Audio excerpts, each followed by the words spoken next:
Coming up, transformative, visionary, very ambitious. This week, we're talking massive quality of life projects that are underway from Indianapolis to South Bend, Fort Wayne, Evansville, and points in between. Governor Eric Holcomb is here to share why these projects are critical to the future of our state. Plus, Ambrose Property Group says it has a once-in-a-generation opportunity to transform how we view downtown Indianapolis with its $1.4 billion vision called Waterside. And in Fort Wayne, a long vacant, decaying former GE complex that once employed 20,000 is being transformed into electric works, a project the Wall Street Journal calls one of the most ambitious efforts to convert an old industrial site into a modern downtown. Details on those stories and much more ahead on this special edition of Inside Indiana Business. Stand by for top of show with music full.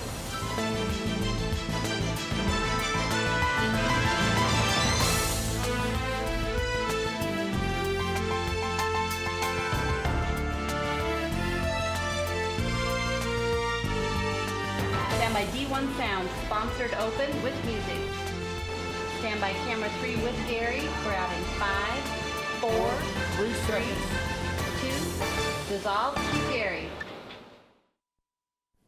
Hello and welcome to this special edition of Inside Indiana Business. I'm Gary Dick, coming to you from the Ironworks Indy Hotel on the city's north side near Keystone Crossing. It's a special town hall episode examining big transformational projects going up around the state and why they are part of a very big trend. Now, this boutique hotel is part of a dynamic mix of retail, fine dining, and apartments and condos developed by Hendricks Commercial Properties. The Wisconsin developer is investing another $300 million into Bottle Works, a former Coca-Cola bottling plant in downtown Indianapolis. Other highly anticipated projects include the $120 million 16 Tech Innovation District, Ambrose Property Group converting a former GM stamping plant site into the $1.4 billion Waterside in downtown Indy. In Fort Wayne, transforming a long vacant, decaying former GE complex into the $440 million Electric Works. And in South Bend, the Renaissance District is envisioned as the largest mixed-use technology campus in the Midwest. And those are just some of the highlights. So why are these big dollar transformational projects happening? A major reason is talent, the critical need for Indiana cities and towns to attract and also keep talent to fuel the economy. Indiana is in a war for talent and the stakes are very high. And a man who knows that all too well is our first guest, Indiana Governor Eric Holcomb. And Governor, as always, welcome to the program. Great to be with you, Gary. We're going to talk about a lot of big, some would say aspirational projects from Indianapolis to Fort Wayne, South Bend and beyond in this show this week. But when you really blow all the smoke away, it comes down to these projects being about talent. How can Indiana attract talent? How critical, in your view, is this talent issue? Well, as always, it could be make or break. For community development, for economic development, whether it's state government, leadership, we're trying to attract talent all the time. In the world that we live in today, people are oftentimes thinking about where do they want to live before where am I going to work?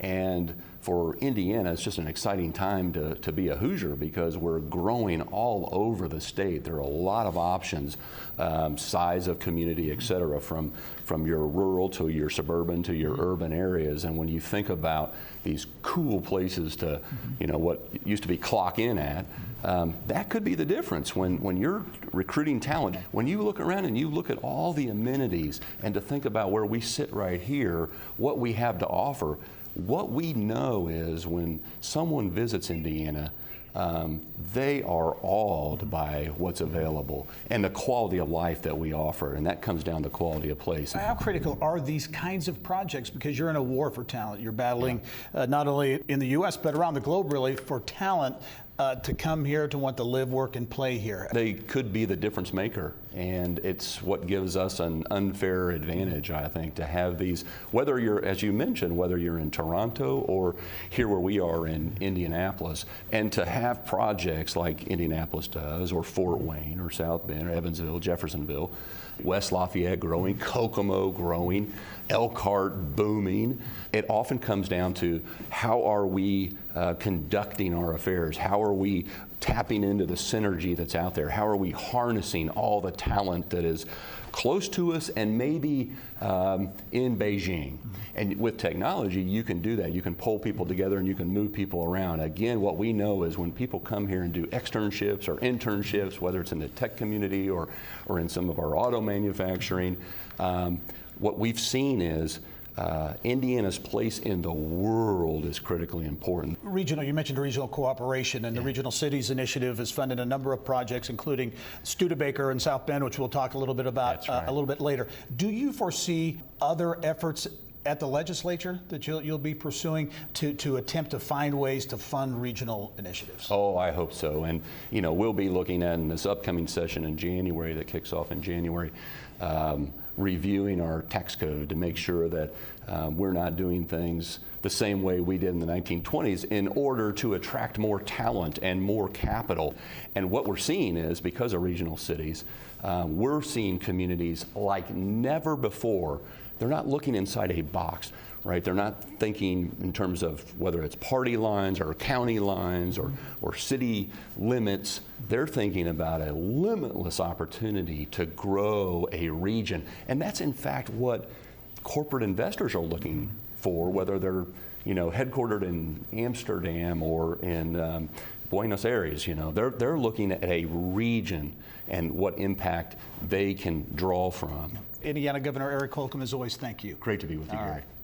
Well, coming up, Indianapolis-based developer Ambrose Property Group doubling down on its plans at the former GM stamping plant site in downtown Indianapolis. The company's vision for Waterside includes projects totaling nearly $1.4 billion.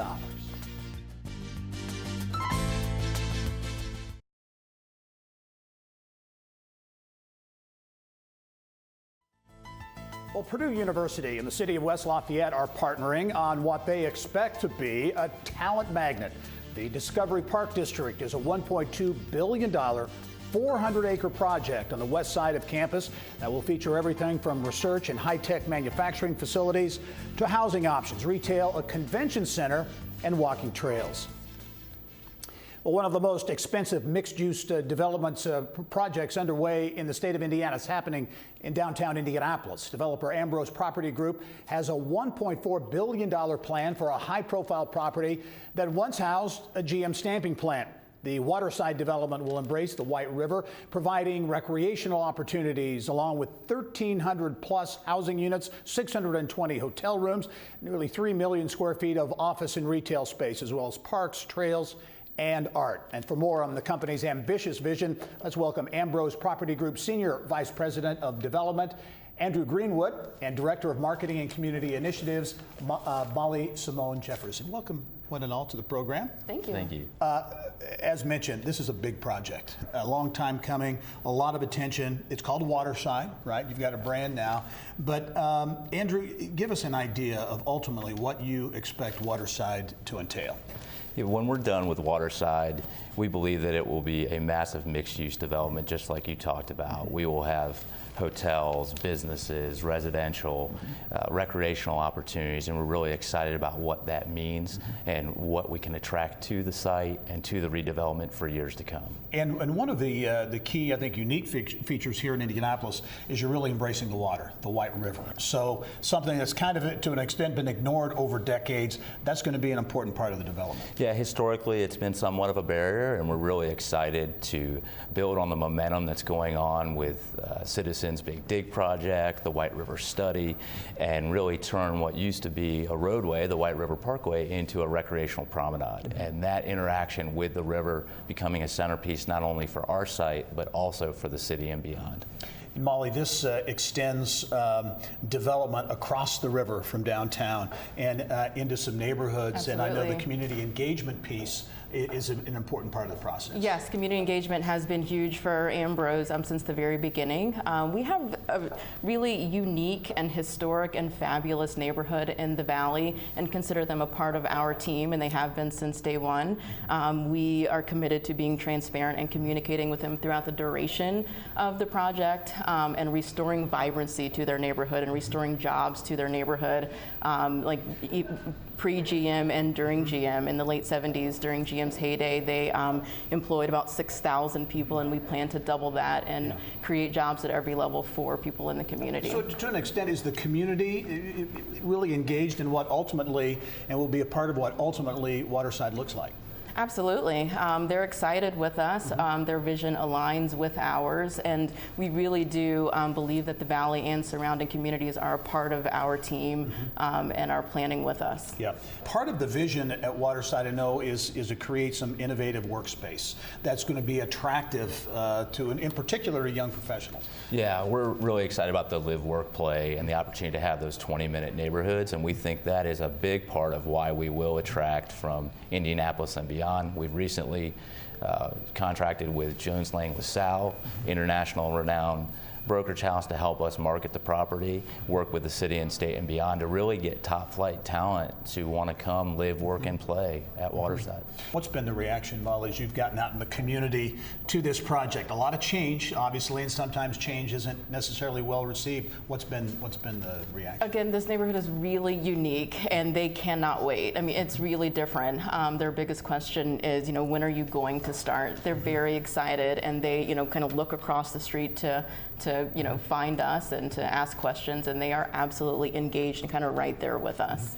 Final question to you, Andrew. As you look at this project, Waterside, how does it stack up with other projects? I mean, this is big, a big dollar amount, a lot of property right in the heart of downtown or near downtown. That makes it unique too. Yeah, 103 acres is not a small amount in an urban setting, as we talked about before, and so our ability to transform not only our site but the city and beyond is really vital. All right, it's a major project in downtown Indianapolis, the $1.4 billion Waterside project. Andrew Greenwood and Molly Simone Jeffers, thank you both very much. Thanks we'll so talk much. to you soon. Yeah. Well, coming up next, the $440 million redevelopment of a former General Electric campus is part of a renaissance in downtown Fort Wayne. 39 acres will be converted into a mixed-use site that will include office, retail, residential, and innovation.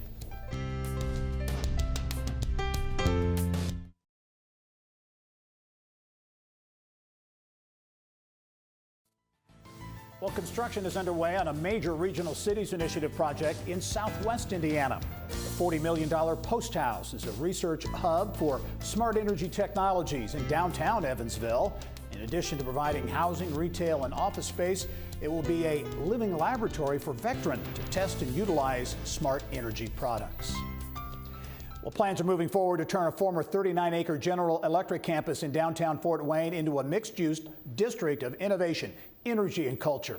Electric Works is a $440 million redevelopment project that includes 18 historic buildings and more than 1.2 million square feet of space for office, retail, residential, hotel, and entertainment. And for more on this ambitious project, I'm pleased to be joined by Green Street Limited Managing Partner Jeff Kingsbury. And as always, Jeff, welcome to the program. Good to be back, Gary. Thanks. This is Electric Works, really one of those big aspirational projects that we hear so much about, and certainly beginning to take shape in Fort Wayne. Talk about the project, but first of all, the history. Sure. 1883 was the first year that manufacturing started on that campus, and it was a presence there through 2015. So 132 years of manufacturing innovation history. And what we're trying to do is really reposition that campus as an economic engine for the region yet again.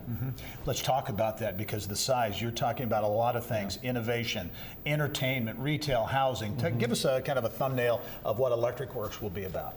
Well, it's all of those uses, and it's clustered into a dense, walkable, mixed-use campus, and that's really the characteristic that we're striving for in the creation of an innovation district, is a way to start to connect people, and with those people, we start to connect ideas and then subsequently innovation. Why, in your view, is the timing for Electric Works right now, especially with the momentum in Fort Wayne and in the region all around getting people there? Well, it's not just Fort Wayne. If we look at the state, if we look at Discovery Park in West Lafayette, if we look at 16 Tech in Indianapolis, this is just one of several innovation hubs that are happening around the state. So it makes sense for Northeast Indiana, Fort Wayne being the second largest city in the state, to really have a place where innovation can happen, where we start to connect businesses with education, healthcare assets in the community, and provide a new front door for business. You mentioned education and healthcare. Yeah. Those sectors very important to the future of the project. Yeah, absolutely. It's not merely a situation where we're putting a sign in the window and saying who comes. We're very strategically focusing on the right tenant mix, and key at the beginning is really getting the right institutional partners. So institutions like Indiana Tech, for example, Parkview Health, those are critical to then helping us to attract the right kind of office tenants, and then subsequently retail, entertainment starts to fill in around there. And you already have landed some tenants in the education space, the healthcare space as well. Yeah, and our lead sort of office tenant is medical informatics engineering, which is a great Indiana success story around health information technology, and they've been around since 1995 in Fort Wayne, but really needed a new place and the right environment for them to be able to grow and expand their business to new markets and new horizons. Talk about next steps. You've reached some milestones in terms of funding. Talk about next steps. Well, we finalized the public-private partnership with the community on November 6th. We had the last vote, and that's going to bring in $65 million of local funding into the project. That's in addition to the $50 million commitment through the state tax credits that we received almost a year ago. There's some federal tax credits we're pursuing as well, and then once all those start to come together early next year, then we plan to close on the financing and start construction next summer. All right, Jeff Kingsbury is the managing partner at Green Street Limited with the major electric works project in Fort Wayne. Jeff, thanks very much. We'll be following the project. Great. Thanks. All right. Well, coming up, Mass Ave in Indianapolis has something for everyone and is expected to attract even more people when the $300 million plus BottleWorks district opens. Leadership from Hendricks Commercial Properties updates a transformational plan for restaurants, bars, a boutique hotel, movie theater, and more.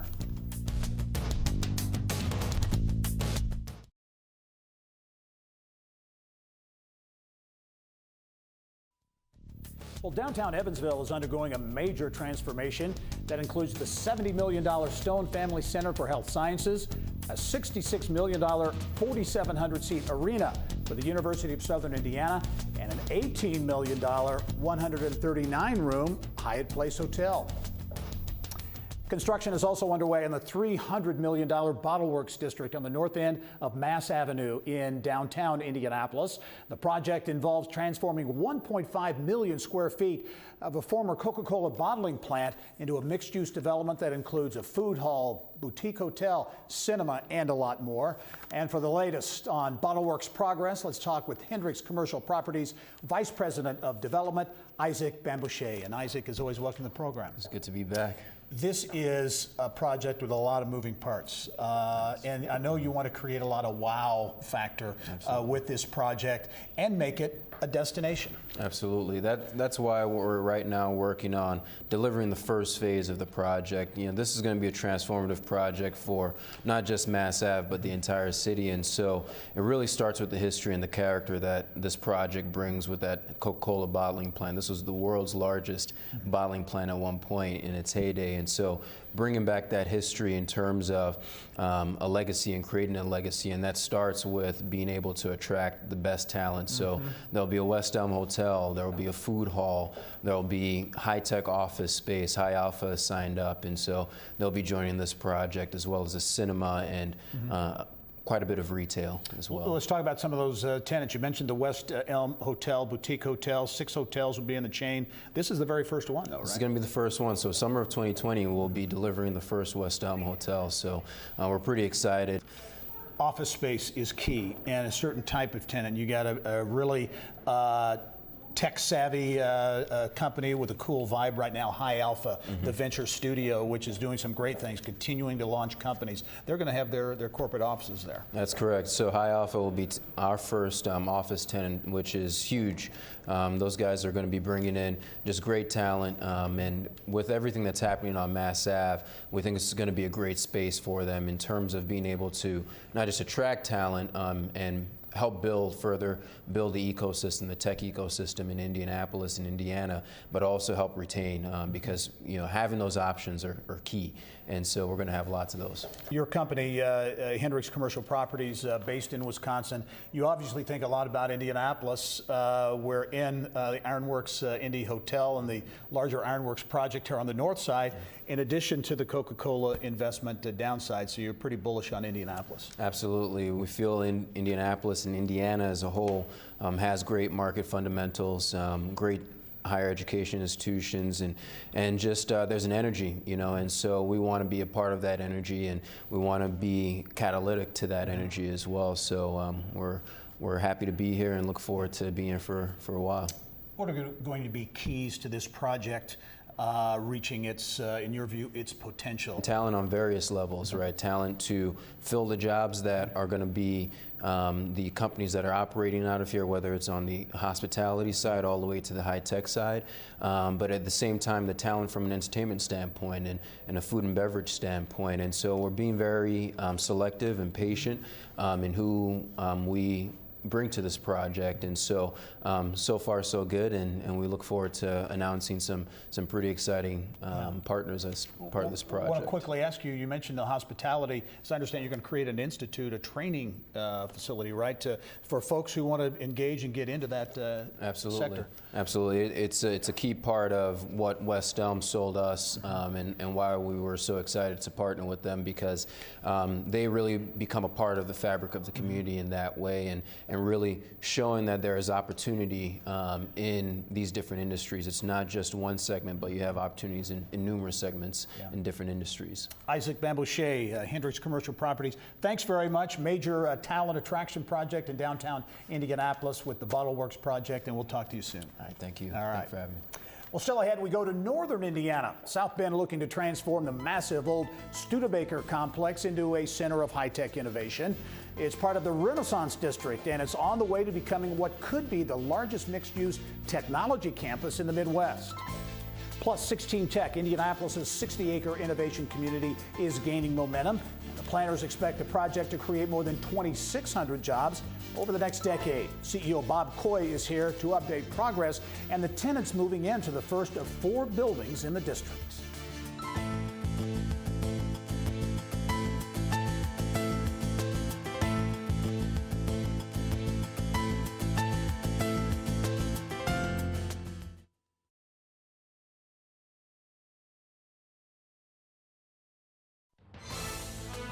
Stand by D1 Sound, sponsored open with music.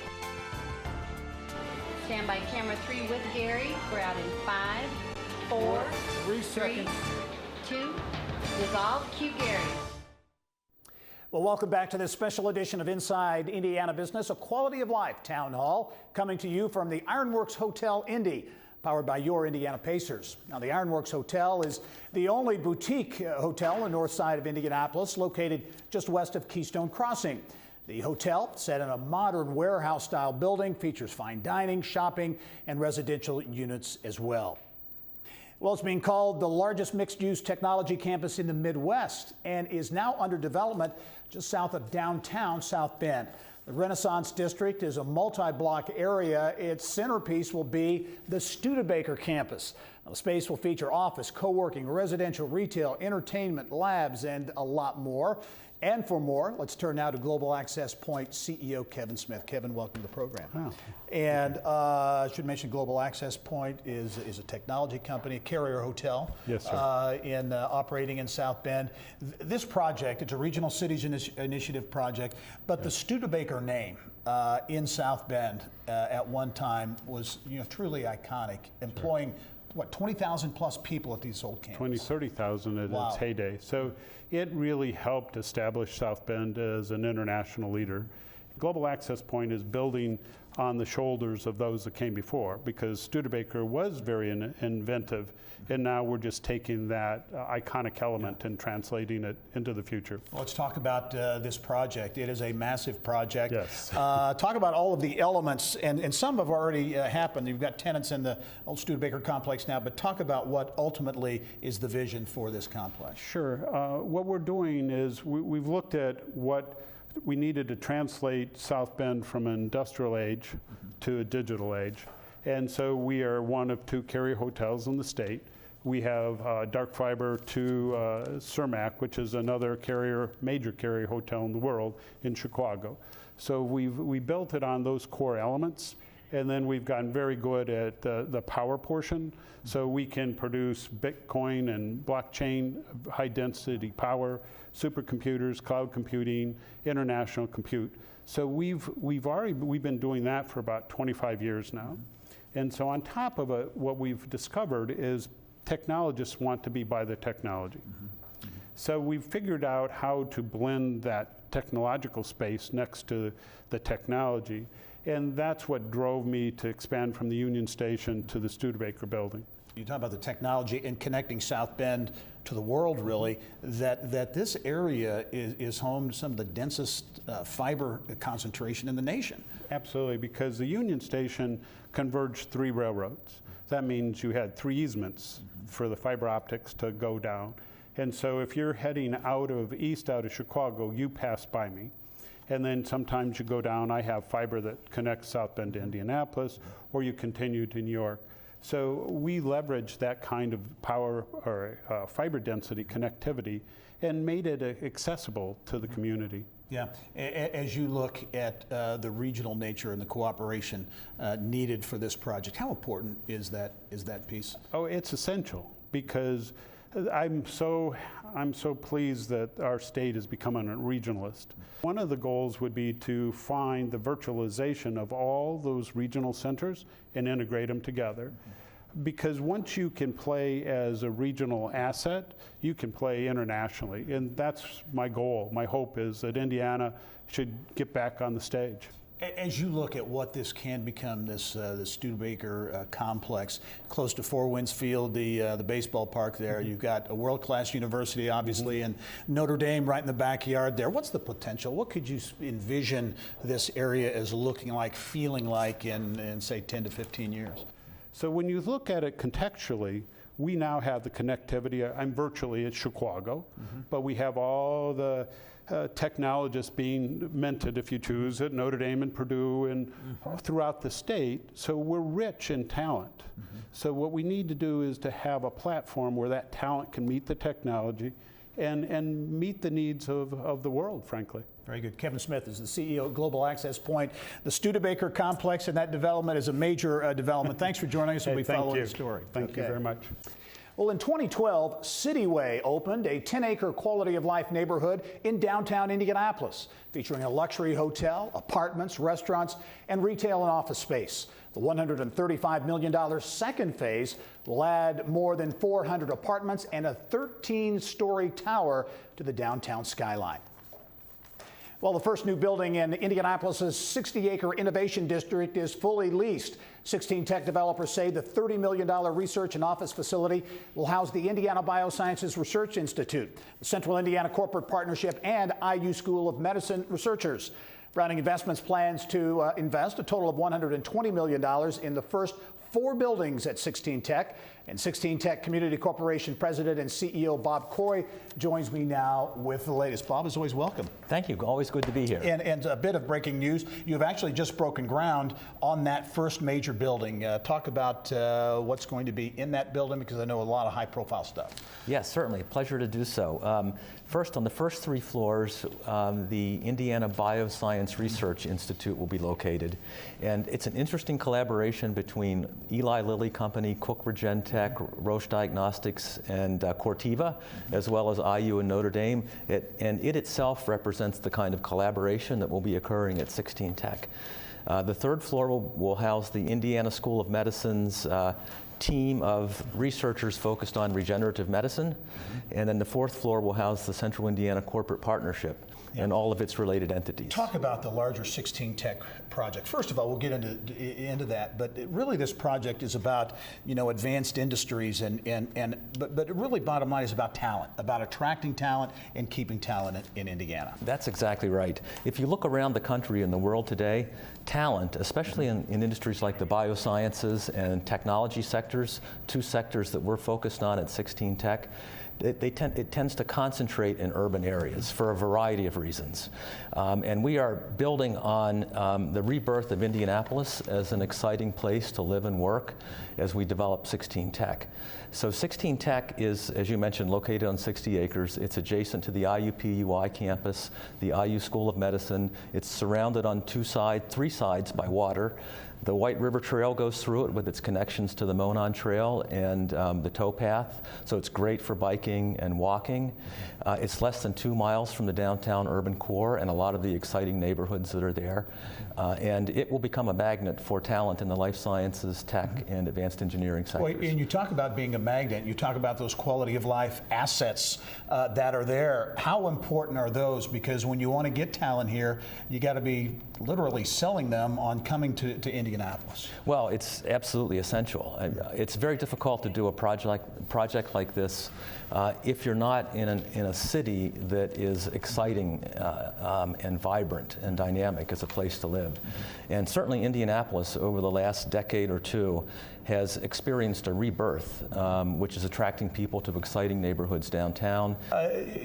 A great example, I think, at 16 Tech is Cookridge Tech. When you talk about companies that are examples of what you're trying to accomplish. Yeah, no, that's a great example. So Cookridge Tech is the first company to actually locate in the 16 Tech Innovation District. It is the startup accelerator of Cook Medical, and it employs today 60 people. They're developing medical devices and delivery systems for regenerative medicine therapies. They have already established a partnership with the IU School of Medicine, which again emphasizes this partnership aspect of the district. And they have included within Cookridge Tech something called the Collaboratory, where they will collaborate with IU and other tenants within the 16 Tech district on new innovation products. Wow. Okay, you've just broken ground on that first major building. As we wrap up here, give us your vision as you look out 5, 10, 15 years on what this area, this 60-acre complex and beyond will look like. Well, over the next 10 years, we project that close to 3,000 people will be working at 16 Tech. We expect to have about 2 million square feet of labs and office buildings, about 750 apartment units. We'll have public parks, public art, and we'll have retail as well as cafes and restaurants. Well, it's been a long time coming through multiple city administrations. It is becoming a reality now. 16 Tech, the Innovation District. Bob Corey, the president and CEO. Thanks for joining us. As always, we'll talk to you soon. Thank you very much. All right. Well, coming up, in less than a year, Fishers will be home to a more than $100 million culinary and entertainment hub. Mayor Scott Fadness is here to update progress on the construction and a growing list of tenants.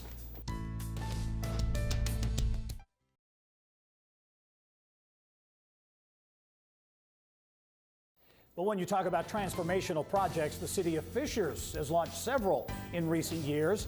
The Yard is a 17-acre culinary district under construction, a $110 million mix of restaurants, luxury apartments, retail, a dual-branded hotel.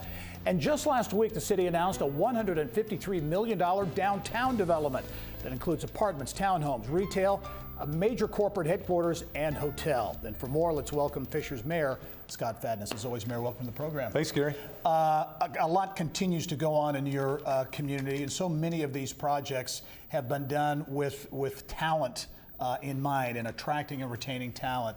That's been an important part of the equation. Yeah, well, when we're trying to recruit companies, what we always see when you're in that interaction with the CEO, they're thinking to themselves, can I convince my employees that I have currently that they want to be a part of this place? Or can I convince people that will soon be part of our employment to be a part of this place? And so we've got to create that product, that compelling story for them to want to be a part of it.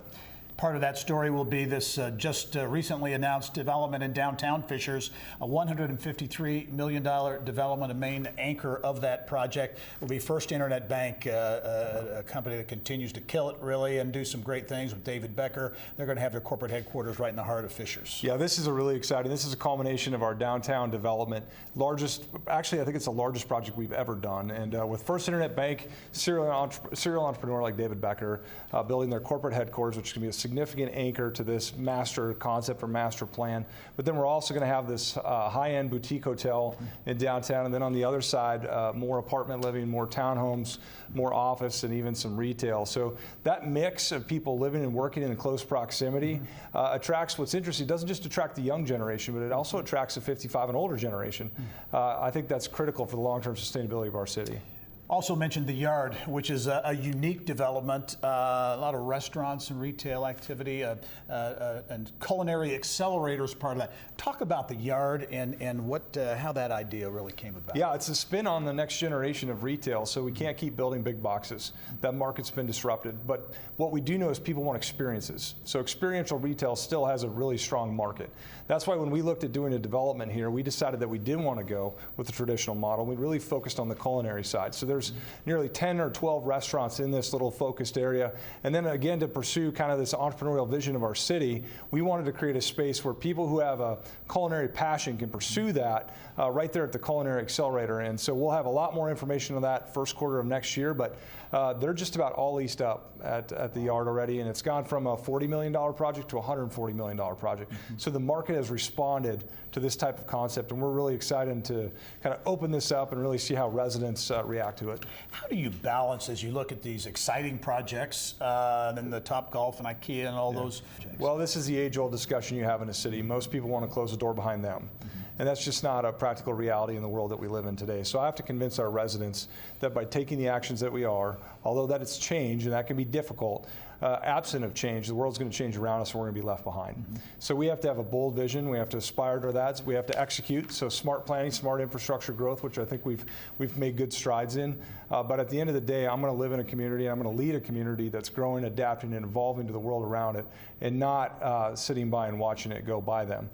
As we wrap up, your take on talent and in Indiana as a state, but Central Indiana, such a critical issue. How do you view where things are now with respect to the ability to keep talent, but also get the talent here that's needed? A lot of talk about this, a lot of conversations, a lot of folks smarter than I am that have been on this show talking about this issue. I think it's a population issue. I think it's about getting more people living in Indiana. I think when we talk about talent, we talk about repurposing the people we have. I think that's an important element. We have got to make Indiana a desirable place for people to move here, and move here in significant numbers. We've depleted rural Indiana into our urban areas. There's nobody left in those areas for the most part to take from. We've got to start bringing people in from all around the country. And that, I think the ground game of that is building better cities, better senses of places all around our state and in all different regions of our state. And to me, that is a key component of the talent conversation that doesn't always get talked about. Instead, we talk about, well, we've got to change the pipeline around workforce education and things of that nature. Absolutely true, but if you go into rural Indiana and they ask you, I just can't find anybody, well, reality is the population's been declining there for over a decade. All right, Fishers Mayor Scott Fadness, a lot going on in your community, Mayor. Thanks for Gary. joining Good us. to see you. All right. Well, stick around as we dive into a special Insiders panel with a live studio audience. We'll weigh in on why massive quality of life projects are so important to the state and how these projects can attract and keep talent. Don't go anywhere.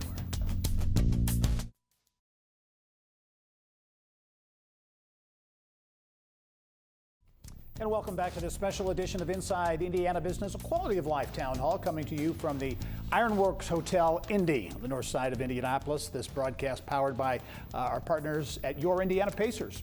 We've been highlighting a number of these massive quality of life projects around the state. Now it's time to talk a little bit about why they are so important to Indiana and can they really be a key to attracting and keeping talent. For more, let's bring in a special Insiders panel this week. Genovis Executive Managing Director Larry Gigerich, also TMAP LLC CEO Bill Osterly, and Cheetah Digital Senior Vice President of Global Human Resources, M.T. Ray. And welcome one and all. Thank you. To this edition of the Insiders. I'll start off by kind of teeing it up to ask each of you. Bill, I'll start with you, but just your assessment. We've talked a lot, and a lot is said about talent and how important it is, how critical it is, and Indiana needs to embrace initiatives to do more to get. What's your take on where things are from a talent perspective in Indiana right now? Yeah, I think we're about to enter a period that's going to take a while where we are just going to be under tremendous pressure to bring talent in. The demographics tell us we're going to be short.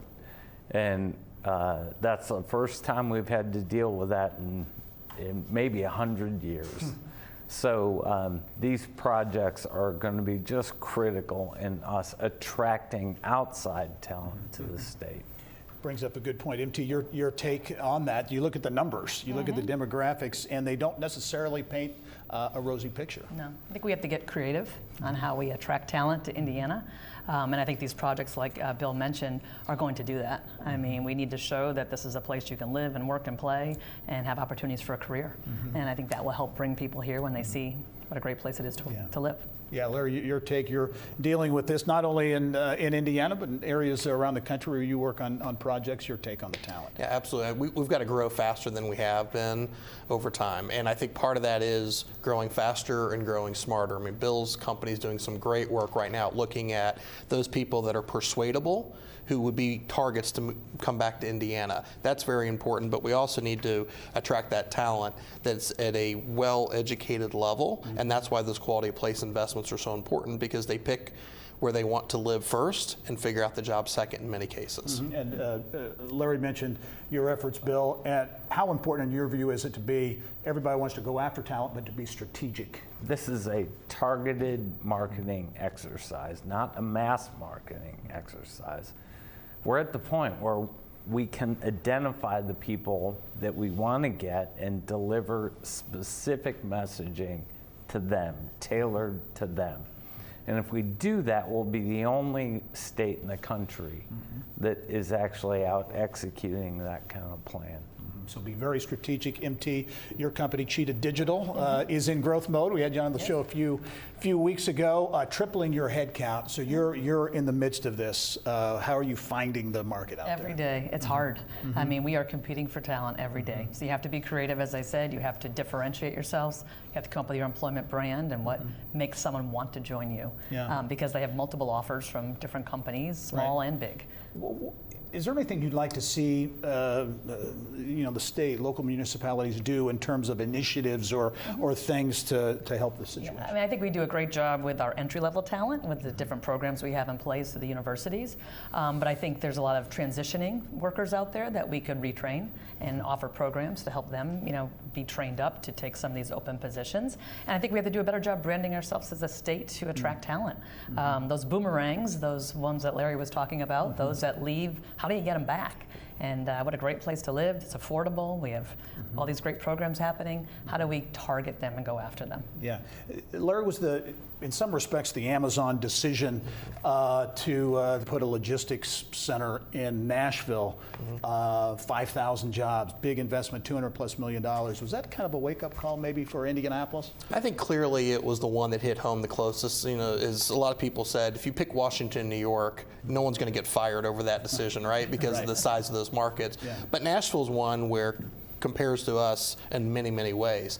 Big difference is they are growing their population faster, about double what we are here, and it's at a much, much higher level from a quality standpoint. And finally, it's a broader area too. It's not just people from Tennessee or contiguous states, it's across the country. And that was one of the things that Amazon recognized. What does Indiana need to do to kind of get to that whole issue? Well, I think part of it is doing big, bold things. As MT alluded to earlier, it's important that we have bold talent initiatives. And again, not just to point to Tennessee, but one of the things Governor Haslam did there a few years ago, about 5 years ago, was create the Tennessee Promise Program. Big, bold program around talent development at all levels. And I think looking at those types of opportunities, the Next Level Jobs program that Governor Holcomb has started is a start, but we've got a lot more to do to build on that. Bill, your take on these big, I've heard others besides Larry talk about that, big aspirational projects that Indianapolis and the state more broadly should maybe pursue to get at this issue. Yeah, I think obviously big projects carry risks. So, we have to be prudent about this. But it's going to be required. Again, the demographics here are just very frightening. The state's population is stagnating, and we have to address that head on. We're going to have to go out and recruit, and we're going to have to do that collectively and collaboratively. That's a big project. And I think it's one that is absolutely required. Mitch Daniels at Purdue recently announced I can't remember the name of it now, but a brain gain initiative, basically to go out after those Purdue grads who are out around the country and bring them back home. Indiana's 18th in the country in the production of college degrees. That is a huge asset to us. That's better than Tennessee, better than that. What we have to do is harvest that, though. We're 42nd in the country in degrees held.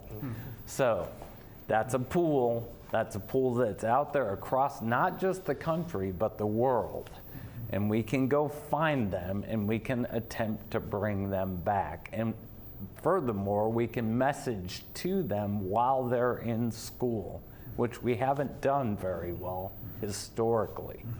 So I think we can change it. We do have a question from the studio audience. Please give us an example, each of you, of something that you're doing in your companies right now to attract the talent, and then once it's attracted, what are you doing to retain those people? We host events at our office at Cheetah here downtown, where we invite people in, we talk about the company, host them, have them understand our job openings, see our space. So that's one thing, just to stay connected in the local downtown Indy market. From a retention standpoint, I mean, it's the culture you build and how you engage your people. So we're always very, aware of making sure we're treating them well and they have opportunities for development. Yeah, we try to take a community-based approach to our employees. We expose them to other companies. We participate in programs where they have peers that are at their point in their professional development. We want them to develop deep roots in the place, not just our company. Inevitably, we find that causes them to have deeper roots with us too, because we provide those opportunities. Anything to be said about smaller rural communities that are certainly losing population, losing companies and jobs that as they look at this whole daunting equation? There's some interesting stories around the state. Vincennes, some things that have happened in Vincennes and downtown and reinvestment. Wabash has an incredible downtown and entrepreneurial environment. And there's some things going on now through the Stellar Communities program that the state of Indiana and the Office of Community and Rural Affairs runs in Rushville. Some really neat things that are being looked at downtown there. It's more challenging, but I think the bottom line is whether you're a small area or a big area, you have to invest in yourself. And quality of place investments are a big part of that. Yep. Well, it's a big issue for Indiana and many other states around the country. Thanks for some great perspective, Larry Gigerich, M.T. Ray, Bill Osterly. Thanks for joining us. And I'll be right back after this. Stay with us.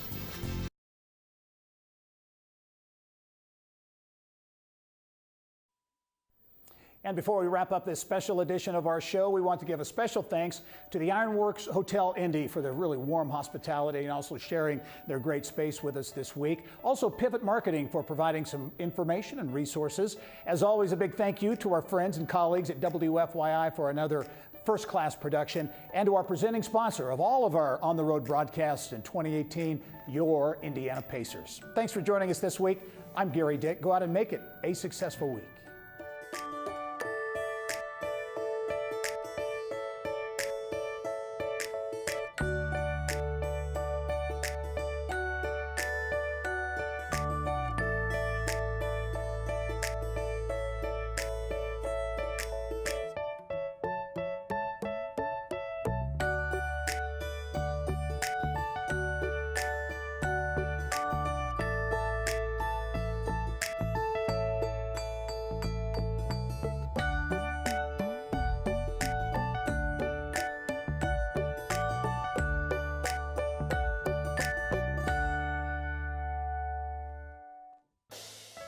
Inside Indiana Business with Gary Dick is a production of Grow Indiana Media Ventures